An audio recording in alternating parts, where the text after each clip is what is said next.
Hello everyone, welcome back to our channel. మళ్ళీ మీషో ఆర్డర్తో మీ ముందుకు వచ్చాను.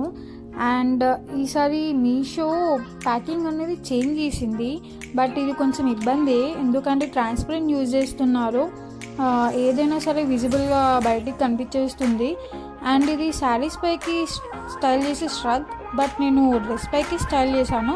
చూడండి, స్ట్రగ్ వచ్చేసి డార్క్ గ్రీన్ కలర్లో చమ్కీతో చాలా బాగుంది. అండ్ స్టిచ్ కూడా చాలా బాగా చేశారు. కింద మొత్తం కూడా బీచ్ వచ్చాయి. అండ్ నేను ఇది డ్రెస్ పైకి ఎలా స్టైల్ చేసా ఏంటి అనేది చూడండి, పిక్స్ పెడుతున్నా. ఈ పిక్లో నేను యాక్చువల్లీ స్ట్రగ్ వేసుకోలేదు, బట్ మనం రిపీటెడ్గా డ్రెస్సెస్ వేసుకున్నప్పుడు ఇలా వెరైటీగా స్టైల్ చేయడం కూడా చాలా బాగుంటుంది. చూడండి, దానివల్ల డ్రెస్ మొత్తానికి కూడా ఎంత అట్రాక్షన్ వచ్చేసిందో. చాలామంది అడిగారు ఎక్కడ తీసుకున్నావని. ఇది యాక్చువల్లీ నేను మీషోలో తీసుకున్నాను. మీకు కావాలి అంటే లింక్ ప్రొవైడ్ చేస్తాను.